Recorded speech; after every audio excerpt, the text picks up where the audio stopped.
Hey everyone, it's Types, and today I'm talking about one of the honestly most interesting cards in the current standard format, which is Lillie's Clefairy EX. This card is certainly good, but it has a lot of things about it as well. This is a video talking about kind of the how it displays in the meta and how good it is. Previously, I made a video on this card and its card design because its card design is like super bizarre. But I'm not talking about that today. I'll mention a couple of things. But the card is honestly a really, certainly good card. It might be the best trainers Pokemon. I'd love to hear your thoughts on that in the comments section. I think it's between that and Zoroark EX, unless I'm forgetting something. There's a chance I'm forgetting some other like really good trainers Pokemon, but I'm pretty sure it's between those two. I'm going through them in my head, and yeah, I think it's between those two. But regardless, Liz Clefairy EX is a good card. There's certainly, obviously the Lillie's quote Liz archetype isn't really like a thing, and Lily's is more of a tech card, though it can be a bit of a deck build around as well. And it's interesting in both of those roles. So we're talking about that today. I do quickly want to mention though, and I people, it's like super, interesting card to talk about. You guys talked about a bunch. So does Lily's Determination. These cards, obviously, they will say Lily's something in their name. Lily's Determination isn't related to the trainers Pokemon. Lily's Clefairy EX is one of those Pokemon. People sometimes just say Lily's, so it's hard to always know what they're talking about. Like sometimes it's super obvious if it's like, oh wow, Lily's is the best draw supporter, or like Lily's is a great counter to Dragapult. It's kind of obvious, but I've definitely heard people call both these cards Lilies. People generally, when they say Lilies, are referring to Lilies Determination. But Lilies Clefairy EX, people sometimes just call Clefairy, but they do sometimes call it Lilies, and that's kind of weird. And also, it's funny that like two really good cards, obviously Lilies Determination being probably the best card in Standard, and Lilies Clefairy EX being a good card. They're both Lilies, but also they're not actually related, which is kind of funny. But regardless, Lilies Clefairy EX is very good. If you're not familiar with it, I'll quickly read it. You have two attack steel, which are actually both kind of, I'd say, references to other things. But you are Lowe's Pokemon as well. It matters with Lowe's Pearl, I guess, which we'll get into. Lowe's Pearl pretty much just works with Lowe's Clefairy EX. Let's be honest. Yes, I've seen it work with other things in Build and Battle like once, but regardless, Lowe's Clefairy EX has the ability Fairy Zone. Of course, Lowe's Clefairy EX is a psychic Pokemon in the video games. It is Fairy, so it has a weakness to Metal. If you weren't aware, in the Pokemon TCG, there's 10 types, right? That's part of my channel's name. If you didn't know that, you should subscribe so you know more about it. But anyways, with Lowe's Clefairy EX, this card is a psychic type Pokemon, weak to metal, and it's just fairy from the video game. Fairy Pokemon in the video game are translated as psychics in the TCG, but are weak to metal, versus psychic Pokemon in the video game, as well as I believe ghost Pokemon, um, are translated as Pokemon that are psychic with darkness weakness. By the way, another thing, the type's called darkness, not dark. That's something that I think people just don't know. Not that they, some people, including myself, get lazy and just say dark, but it is actually darkness. And they also resist fighting. So that's the difference there, which is worth noting. That's true for other types. I've talked about it in the past, and we'll probably talk about it at some point in the future. But Liz Clefairy EX is weak to metal, which isn't super bad. Metal isn't super good in Standard in terms of the weakness stuff. I mean, Mega Extra is definitely a decent deck, but I don't think the weakness really matters there. I'm going through the math in my head. I guess it could matter with Metagross if they don't discard the energy, which doesn't seem like it matters that much. So let's compare EX here. It has 190 HP though. This is low for a 2-prize basic. It's not like horribly low, but it is a little low. Specifically, you are at or below 200 HP, which means you can be one-shot by Dragapult EX in the active. This is definitely bad. It would be better if it had more HP, but it isn't like the end of the world. It's not like super weak, I guess. To be honest, HP on Pokemon matters some, but it's not certainly not the most important thing, right? And then you have the ability, again, it references Fairy Pokemon, giving Dragon Pokemon a weakness of Psychic. If you didn't know, they used to be weak to Fairy a while ago, before that type got removed from the game. And with this, now you see the Psychic Pokemon hitting the Dragon Pokemon for weakness. Normally, in Standard, they don't have any weakness, but honestly, being a Dragon type gives you a worse weakness than various other type weaknesses, because Lily's Clefairy EX is played a bunch, because Dragapult EX is the top deck in the game, and Lily's Clefairy EX is a good counter to it, and we'll talk about it, exactly how good a counter it is. But this card gives It, of course, itself is psychic, so it allows you to hit weakness with Lilith Clefairy EX, and oftentimes that's what you're going to be doing. We can pair it with other Pokemon that are also psychic. I'm trying to think of other ones off the top of my head that are like particularly good and meaningfully like attacking a bunch, and I can't think of anything immediately. Actually, no, yeah, the Slowking, that's the big one. I think I'm trying to think of the other decks. There's like Alexam, which it doesn't matter, and I think there's another big one that I'm also forgetting. Slowking is like meaningful, but also with Slowking you're doing pretty big damage anyways, so how much does it matter? Actually, eh. And then I definitely think there's another one I'm forgetting. I mean, there's like Team Max's Mewtwo, which is worth mentioning, I suppose. It's definitely an all right deck, and I don't know, but mostly Slowking, I guess. Then obviously decks that are playing Lilith Clefairy EX that can attack with it, which is pretty much all of them.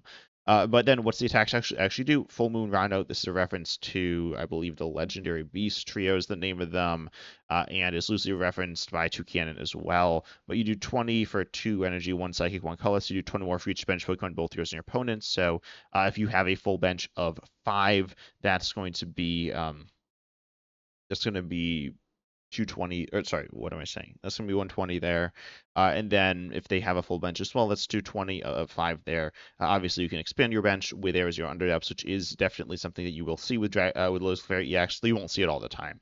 And then if you look at it with your opponent's side of the board, if they, they can like bench less Pokemon. If you're against Dragapult EX, you should be doing at least 160 damage before weakness. So that would be 7 Pokemon on the bench, so that means if you have a full bench of 5, your opponent just needs 2 bench Pokemon, which they almost certainly will. So this will essentially always be one-shotting Dragapult EX. If for some reason they, don't have that many bench Pokemon, they're probably in a bad spot, right? Let's be honest. That's probably bad for them. Yes, they can kind of play around it, and they can do different things. But realistically, you're one-shotting Dragapult EX with Lilith Clefairy EX. It is 2 energy. How do you get this powered up? There are a few different ways to get it powered up. Lilith Clefairy EX itself can be powered up by Wondrous Patch pretty well. Wondrous Patch accelerates a basic Psychic from your discard to one of your bench Psychic Pokemon. I do want to mention Psychics are a really good type. You have Telepathic Psychic Energy. This is good with Lilith Clefairy EX. It fills your bench and it's Psychic. That being said, it's not a basic Psychic Energy, so it doesn't work with Wondrous Patch. That's worth mentioning, I guess. And I guess there is, I didn't mention this earlier, but there's Lottie ICX as well, to one-shot like Dragapult or something with Lilith Clefairy EX, but that's pretty not good to attack with. Not terrible, but not very good. You also have Crispin. Crispin, I think, is the main way that Lilith Clefairy EX is powered up. Search for 2 energies, basic energies of different types, and attach them to your Pokemon. The one goes to your hand, the one goes on the Pokemon. You probably just attach the other one from hand. And that powers up Lilith Clefairy EX in 1 turn. Obviously, you can power up other Pokemon as well. And kind of leads to a toolbox-style deck because Crispin needs 2 different types of basic energy. Obviously, needing different types of basic energy, you could theoretically be really almost exclusively attacking with Lilith Clefairy EX as your main attacker. That being said, you do still need those types of basic energy.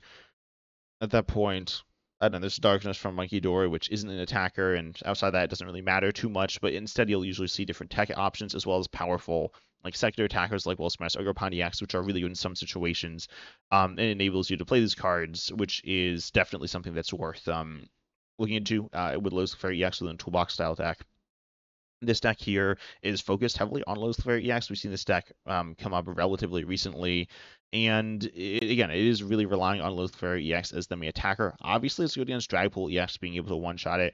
We need to talk about how good it is against Dragapult EX, though. It does one-shot it, but Dragapult EX does 200 to you, and you're active, and that one-shots you, and they have extra damage counts as well. So, Lilith Clefairy EX certainly is not an auto-win against Dragapult EX. Oh, the other Pokemon that you work with is Delmise as well with Hide and Sneak. I just remembered that. Delmise is okay. And Lilith Clefairy EX plus Delmise is very good against Dragapult EX, like legitimately. Delmise and that deck isn't like the craziest deck in the game. I think it's slightly underrated. I've talked about it in the past and how there are some builds, things I do with the build that I don't really like with the current builds. But regardless, Lilith Clefairy EX is good there. And with the Delmise, why it's good is it's a single prizer, and you can turn Lilith Clefairy EX into a single prizer with Liz Pearl. That's essentially what it does. You attach it to Lilith Clefairy EX, it's now 1 prizer. It is if you're knocked out by damage from attack from your opponent's Pokemon. So if your opponent's somehow able to knock you out, you know, in a different way. For example, actually, if you had more HP, the Dragon Ball EX could then ping you after it hits you for 200 and then knock you out and take two prizes. It can't do that because you actually have less HP. So in some ways, technically having less HP could be better. Realistically, let's be honest, that's like not probably true. But Liz Clefairy EX is with Liz Pearl a single pricer, which is really good. Again, it's not super tanky. It's not tanky, but for a single pricer, it is tanky. And it's relatively easy to get powered up. Getting Liz Pearl onto your Pokemon, it's it's kind of hard to search. You could use this list Meowth EX to get stuff from Mega Code Breaking to put Liz Pearl on top of the Mega Kangaskhan for it, or something like that, right? So if you do that, that is a way to search for it. That's a bunch of liabilities. You're putting a 2-prizer with less HP than Liz Clefairy EX onto your board.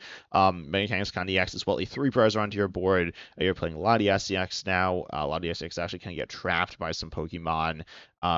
You have just like all these liabilities, these like different weaknesses. So spending lots of resources just to search for Liz Clefairy EX, or sorry, for Liz Pearl isn't super good, in my opinion. You can also use, you could use Noctowl as well. Noctowl is interesting with Liz Clefairy EX because you want to be playing Air Zero Underdepths, which we'll get to in just a moment.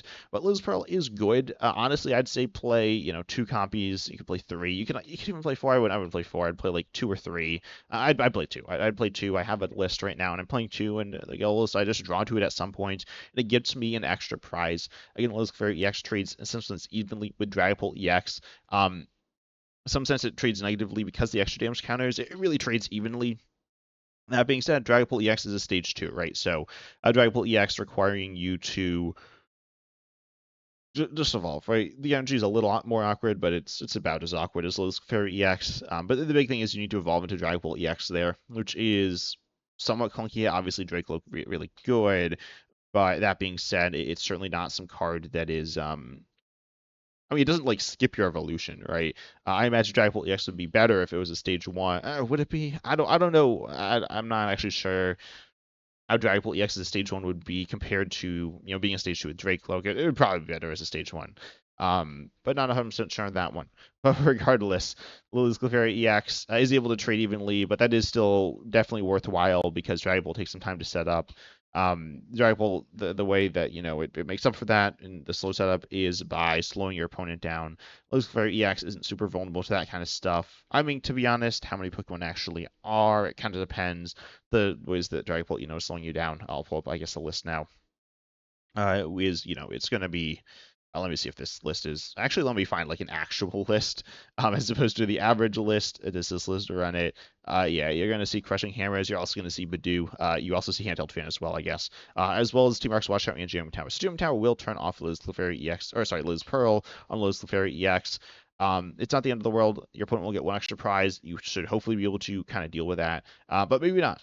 So there are ways to turn off Liz Pearl or get rid of it. You can use Team Arc's Watchtower. You can Jamming Tower, and you can use you can also use Tool Scrapper. Tool Scrapper doesn't play too much, but it is an okay card, and potentially something you could run to stop Liz Pearl there. But Jamming Tower is going to do it. Jamming Tower works because it'll do it on your turn, which is on the turn of the person who plays Jamming Tower, for defensive tools. So that's something worth mentioning. Not going to dive into that too much right now, but Liz Pearl is good though. It's still all right. There's counterplay to it, and it's a little hard to search, but it's not too hard. I mean, it is kind of hard to search, but you can draw into it. It's not terrible to draw to have to draw into it. You can just play more copies. It's a good card. As a 4, if it's not amazing, you don't want to see 4 copies of it in a game. You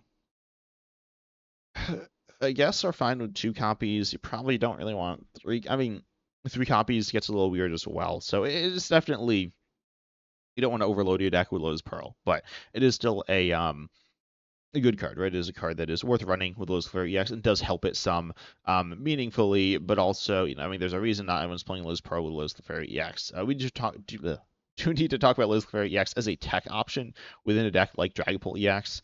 And it definitely is interesting. Obviously, I do want to mention, I guess you could use Monkey Door with it. With attacking, it's kind of niche, but is a thing. But it is good against Dragapult EX. Again, it allows you to knock out Dragapult EX relatively easily. Dragapult EX again takes some time to set up, so including Lilie's Clefairy EX as a tech option within Dex is legitimately solid against Dragapult EX. It doesn't auto win the matchup or anything like that, and you do need the weight to power it up. And in certain decks, that's not doable, right? There are also decks you look at it where you look at like I'm going to find a Raging Bolt list.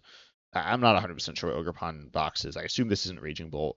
Uh, Let me see. No, that doesn't run a Bolt. I probably should have prepared this before. Okay, this list runs a Raging Bolt. There are obviously lists that are like more Raging Bolt decks. I'll find an actual Raging Bolt list.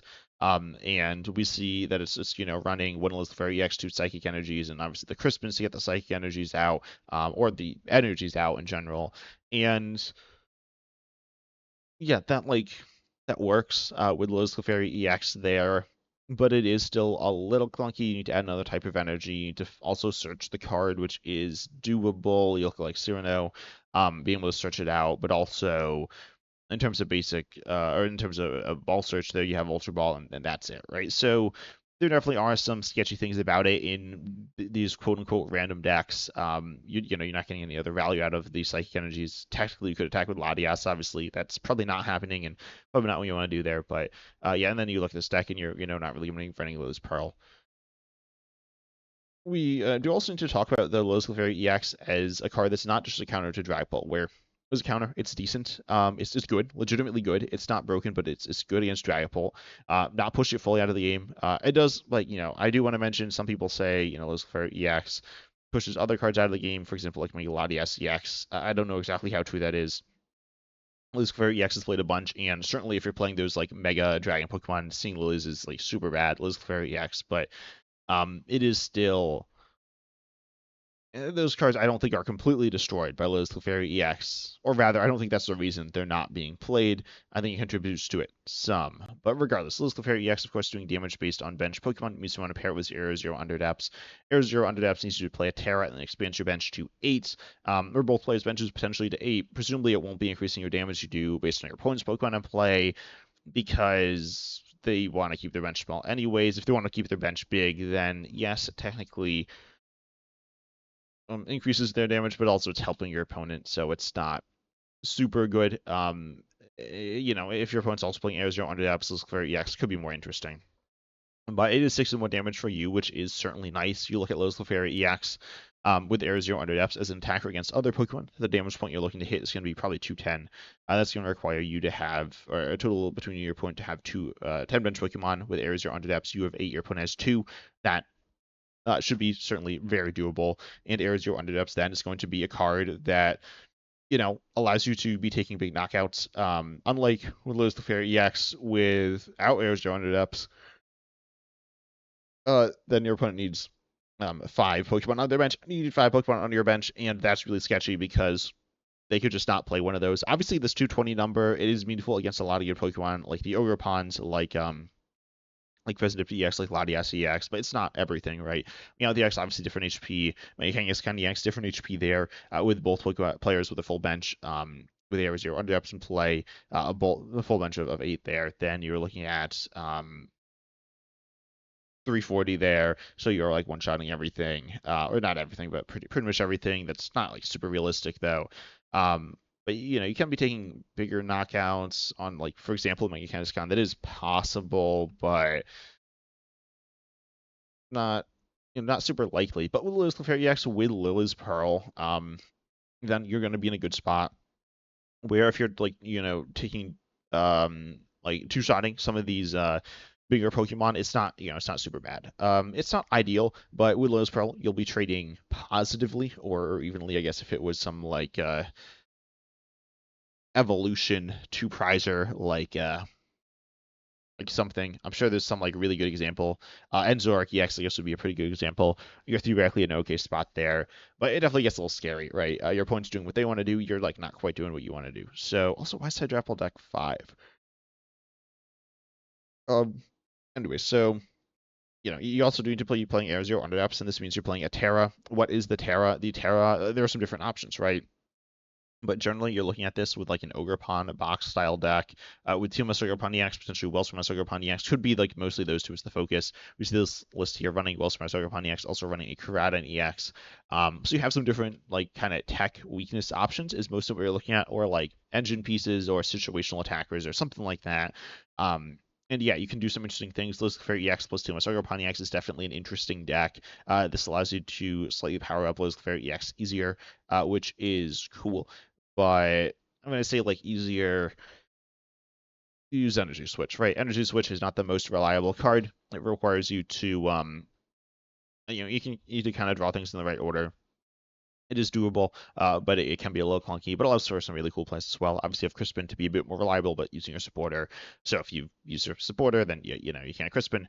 But it is definitely interesting. And yeah, you see Team Ogre-Pon EX being that Terra, 4 ears, 0 under depths. I do want to mention if your opponent bumps it with Team Rocket's, sorry, not Team Rocket's Watchtower, Jamming Tower, then they'll turn off the tool. They'll get rid of your Pokemon. It's like not so good there.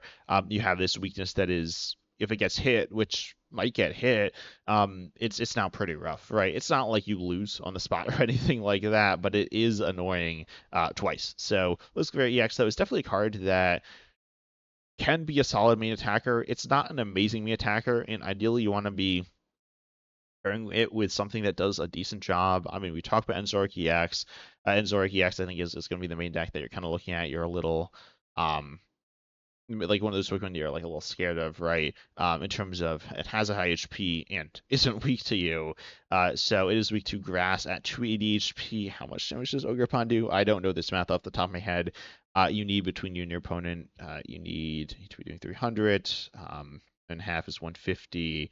I think you between the two of you, think they needed 1 energy on them. I could be wrong on that if you had 3 there. So yeah, 4 energy between the two of you. That will take the knockout there. So that is doable certainly, but it can be hard at certain times. Obviously, Team Ogre-Pon EX is capable of dealing with certain Pokemon. Same thing with Wellsprout Ogre-Pon EX. Same thing with various different Terras. I would say they're all worse main attackers than Lillie's, and Lillie's again is a solid main attacker. So there is a legit deck there with relying on Lillie's. You can look at it again with this build with without Team Ogre-Pon EX, right? And here, if Lillie's kind of doesn't really work for you, then you're, I'd say, scrambling a little bit more, but you do have other options. You have Mechanicon EX as well to attack with. It depends how much you lean to that, though, and it is hard to power up without Teal'c Ogre-Pon EX. Again, relying on Teal'c Ogre-Pon EX, though, isn't necessarily the best thing to do. So, Clefairy EX as a deck is fine, definitely. It's not a bad deck. There are different ways to build it as well, I think. Again, we took a look at a few different builds in this video, but there are more as well. I've been messing around again with like a Psychic Box style deck. It's definitely cool, but I'd say, a bit less reliable than these builds where you have these like core engine pieces like Mechanicon EX, like Meowth EX, like Fezandipity EX as well, and then you're just, pretty able to rely on those cards. Yeah, also Dust Ball is a cool card. I haven't really messed with that too much, but that's kind of fun there. Ultimately, though, the deck is, or the Liz focus decks are definitely decent, and Liz's attack card is also decent. It is good in its Dragapult. It isn't an auto win, but it is good, and definitely worth running to help you against Dragapult if you're running Psychic Energies, or if you can very easily slot in Psychic Energies. So when I say very easily, I mean very easily. You could slot it in with Rageable, and it works okay. If you get 2 other things, it starts to get a bit harder. Let me see if there's a deck where sliding in Lilies as an attacking option isn't good that I can find. These all seem pretty reasonable, I think. Some it's there for the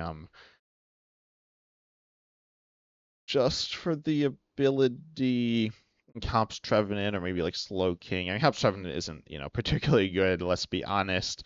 It was a bit popular when kind of when it came out.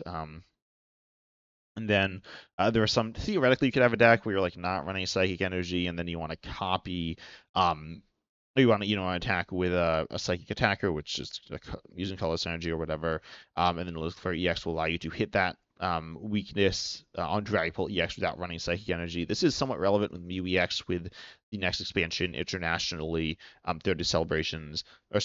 I think that set the Mew EX with the Clefairy EX is an interesting combo. I talked about in yesterday's video. Again, if you didn't see that one, make sure you subscribe so you don't miss my stuff. But there was something there previously with actually the old UBX before rotation that was played, and it was pretty relevant.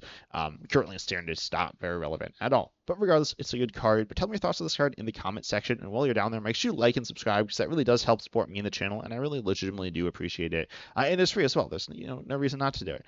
And then I do also want to shout out my YouTube members for supporting me and the channel. Again, this also means a ton. But I hope you all enjoyed. And as always, I'm excited to see you in the next video.